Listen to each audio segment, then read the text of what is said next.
All right, let's bring Geoff Mosher in for today's Football at 4, powered by the Inside the Birds podcast and brought to you by Bet365. Geoff, yesterday, Adam Kaplan on the air as Saquon Barkley signs the big deal. Today, you are on the air when Zack Baun signs the big deal. Running backs, linebackers, are pigs flying? What's happening here with this Philadelphia Eagles team? I don't know. Who's tomorrow? Tomorrow's Thursday. Andrew? Maybe he'll get the Mekhi Becton or Milton Williams news, and we'll make it a trifecta.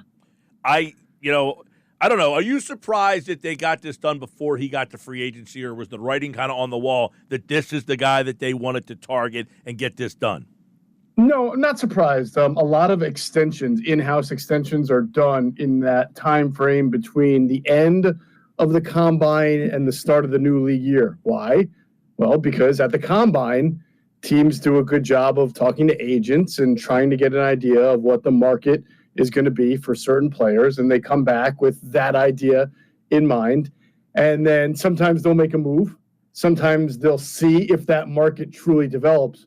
But you can understand why they didn't want to mess around with Zack Baun because of his importance to the defense, the lack of a Zack Baun on the, beneath him. Sure, they like Jeremiah Trotter Jr., but, he's a fifth-round pick entering year 2. I'm not sure that they assume that Jeremiah could just step in and give you what Zack Baun gave you. And plus, you have Nakobe Dean, who is coming off an injury and has some uncertainty about when he'll be ready. So it was clear that Zack Baun, of all the in-house free agents, was priority number 1 and the guy most likely to sign before the start of free agency. The deal is huge. I mean, it's a 3-year, $51 million deal, $34 million guaranteed. He has an extra couple escalators and incentives. Give me your thoughts on 3 years, $51 million, $34 guaranteed. I mean, this guy went from complete unknown afterthought to one of the highest paid linebackers in football. It is a truly remarkable story. I mean, there aren't this many kind of stories. Like you think about Kurt Warner, right? Stocking shelves at a supermarket, then goes to camp with the Rams. And then the next thing you know, he's winning a Super Bowl as his first year as a starter for the Rams. I mean, it's on that level of unprecedented, surprising, and especially when you consider the position that he plays and the organization that he's playing for, an organization that sort of looks for bargain deals at linebacker and usually gets I don't want to say a bargain deal, but usually kind of gets the play out of linebacker that they pay for, which is average, sometimes below average. Occasionally they hit on a guy like TJ Edwards who gives them above average, but this is a rare case, Mike, and it's a guy who, unlike other Eagles linebackers in the past, and we've talked about this a little bit over the course of this year and last, is that the Eagles are now actually looking for linebackers that have some good size to them, that they didn't know they were the kings of the undersized linebackers. Zack Baun's not undersized, a big guy. And obviously now they're breaking protocol and shelling out big money for that position. Well, how much is this in your mind? Hey, we let TJ Edwards walk. We can't let that happen again. Well, it's a little bit different because as great as TJ Edwards played for the Eagles, and as much as he improved, to even compare his season with Zack Baun's season would be unfair. And that's why his contract and free agency, TJ Edwards with the Bears, was good, but nowhere near what the Eagles are paying Zack Baun.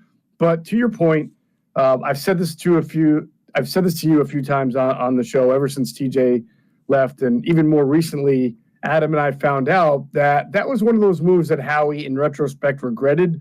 And you can understand why, not even making TJ Edwards an offer, because last year the linebacker play was so substellar with Zach Cunningham and Nick Morrow and, I forgot who else. Well, Nakobe played, but he was getting hurt. They could have used TJ Edwards last year, and maybe that would have made a little bit of a difference on that defense, which, unraveled as the year went on, but mainly because of the coaching. But Howie Roseman was not going to let this happen again. He was not going to take a talent as good as Zack Baun and not at least try, right, to make the attempt to re-sign him, which he does. He's the, as you noted over at InsideTheBirds.com, Geoff Mosher's with us, Football at 4, $17 million per season. He's fourth among linebackers. It's Roquan Smith, it's Fred Warner, it's Jermaine Edwards, and Zack Baun. I want to get from you what Baun was able to do to make such an impact on this defense. Yeah, I'll talk about it here, but Andrew DeCecco did an awesome Daily DeCecco podcast today on it, in which he kind of goes through what Zack Baun was showing at training camp. And really, this is part of the rarity of the story, Mike. When they signed him, they didn't know he was going to be able to play inside linebacker. VicFangio is the first to tell you that he had an inclination he might be able to do it, but he wasn't sure. And even in the middle of the season, he didn't think, even if he did, he was going to play at this all-pro Super Bowl champion level. But one of the things that you saw at training camp, and Andrew did a great job of explaining it, was just a natural and almost inherent instinct on how to play the position, just being really smart, being able to key and diagnose, being able to get downhill into the right gaps. I mean, this is all the stuff that, I'm not trying to throw shade on anybody, but like Devin White has been a linebacker his whole life. And he clearly wasn't as good as it because he, signed for that money and didn't even end up making the team. Was that this training camp? That actually was. That was less than a year ago. Hard to believe. Just about 8 months ago, right? So Zack Baun, and you can credit, and I know that there are people in the organization who are really happy with the job Bobby King, the linebackers coach, did, and deservedly so.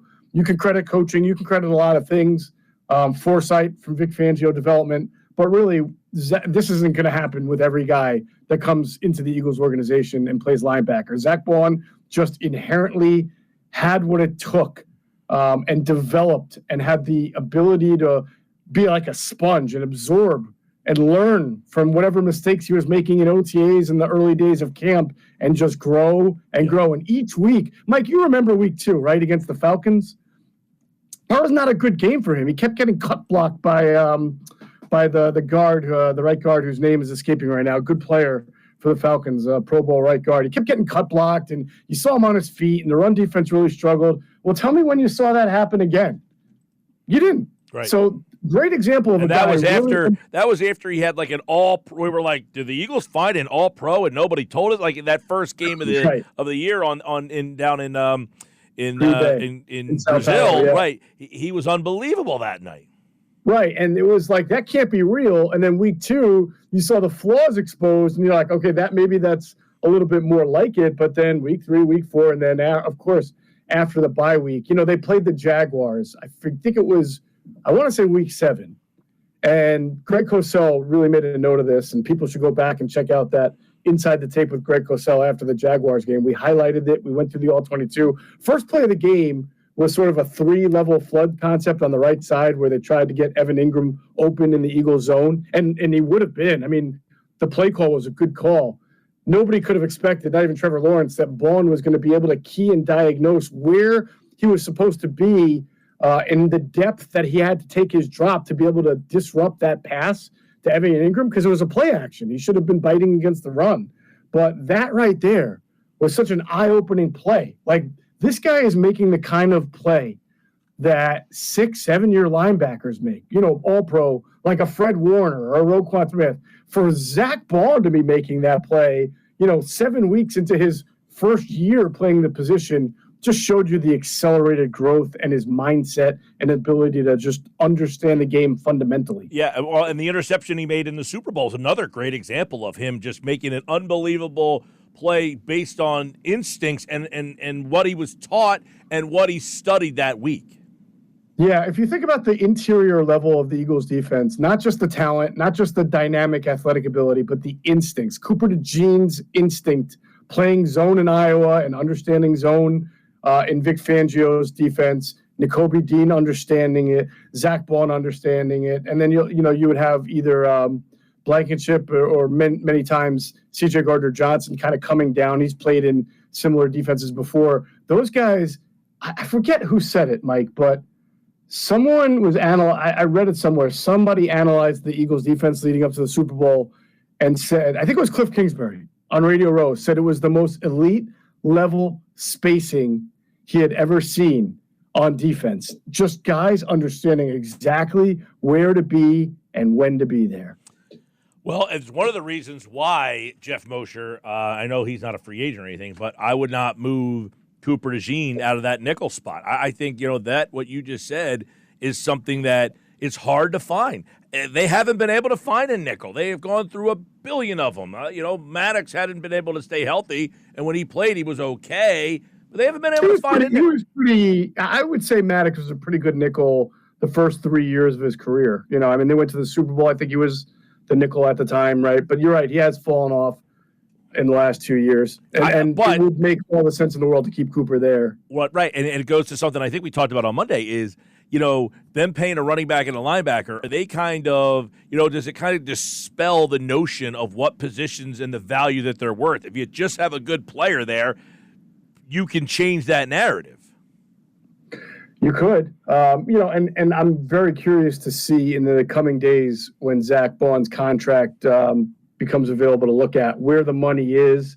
It's only a 3-year deal, so it's not. I'm sure it comes with, the standard number of dummy years that are attached to help you spread out some money. But it wouldn't surprise me if a lot of that money was in the first 1 or 2 years, because I don't know if the Eagles really want to be, paying a lot, backloading a contract for a guy who only had one great season. That was the other thing, is that he only had the one big year. Is there any concern that was a 1-year wonder type of player?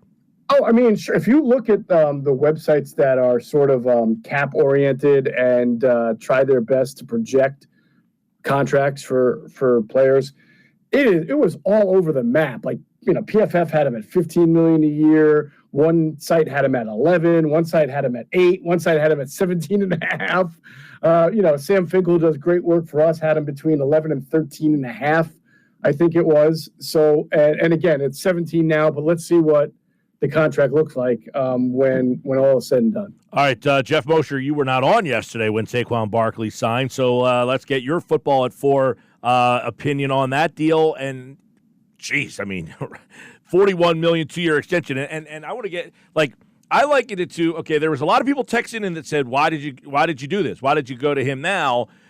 Because a couple years ago, Hassan Reddick had 18.5 sacks.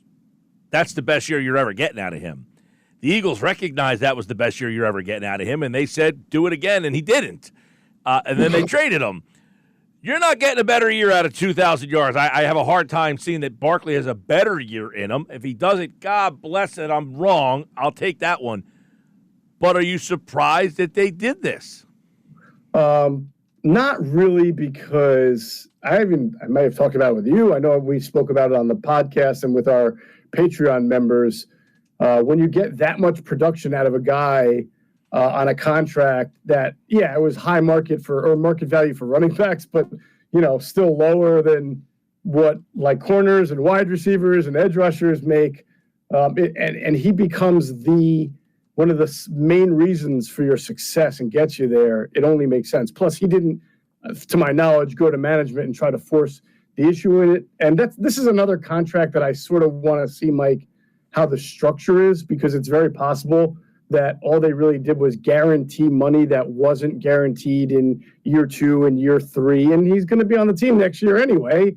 And certainly, even if he gets hurt next year, he's going to be on the team for the next 2 years, just based on what he did this year alone. So it might be one of those things that looks a lot more fancy than it actually is, but I don't know. So I don't want to comment on it until I see the contract, but it doesn't really surprise me. What we know from the Eagles generally is they're not just they're very good at what they do. They find loyalty, yada, yada. I would have to imagine both these deals help them out in some capacity. You mean as far as how the general public and players will look at the Eagles? Well, not only that, yes, that's been discussed a lot, is, hey, look, they take care of their players, but I'm talking about with helping them out with the cap and that kind of stuff, the way that they structure. That's why I'm curious to see. I don't know.